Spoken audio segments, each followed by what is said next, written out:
শরীয়তপুরের আঙ্গারিয়া ইউনিয়নের দাঁতপুরে বসে খেজুরের রস বিক্রির হাট। কাকডাকা ভোর থেকে গাছিরা রস নিয়ে চলে আসেন হাটে। দূর দূরান্ত থেকে কাঁচা রস কিনতে আসা ক্রেতাদের ভিড়ে জমে ওঠে মাঠ। বিস্তারিত জানাতে যুক্ত হচ্ছেন কাজী মনিরুজ্জামান। মনির, প্রতি হাটে খেজুরের রস কেমন বিক্রি হচ্ছে, কত টাকা দরদামে বিক্রি হচ্ছে এই খেজুরের রস, ক্রেতারা কি বলছেন এ বিষয়ে?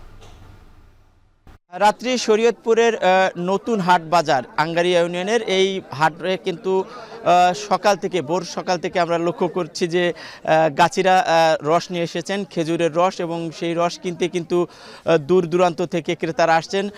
মূলত দিনের বেলা যে খেজুর গাছ কাটা হয়, সেই খেজুর গাছ কাটার পর কিন্তু ভোর থেকেই গাছিরা রস সংগ্রহ করেন এবং সেই রস কিন্তু স্থানীয় যেই বাজার রয়েছে, বিশেষ করে আমরা দেখেছি যে এই আঙ্গারিয়া ইউনিয়নের দাঁতপুরের এই হাটে নিয়ে আসেন এবং এই হাটে কিন্তু প্রচুর সংখ্যক গাছিরা আসেন। সকাল থেকেই তারা হাঁড়িতে করে নিয়ে আসেন, কলসে করে রস নিয়ে আসেন এবং এই খেজুরের রস কিন্তু তারা হাঁড়ি হিসেবেও বিক্রি করেন, আবার কখনো কখনো তারা কিন্তু এই কলস হিসেবেও বিক্রি করেন। তো আমরা দেখেছি যে ঢাকা থেকে এসেছেন অনেকে মাদারীপুর এবং পার্শ্ববর্তী যেই উপজেলা, সেই উপজেলাগুলো থেকেও এসেছেন।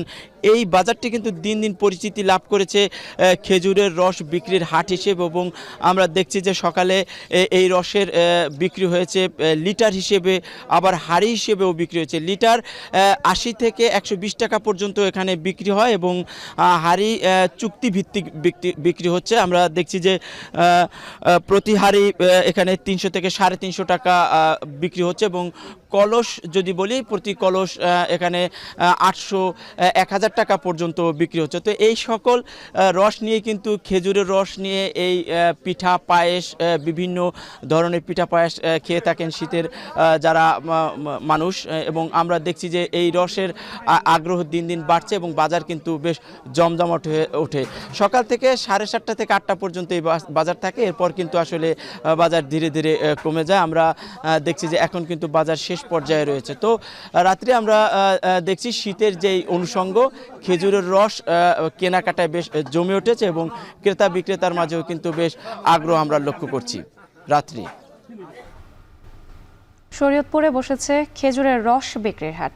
সে খবর জানাতে যুক্ত ছিলেন কাজী মনিরুজ্জামান।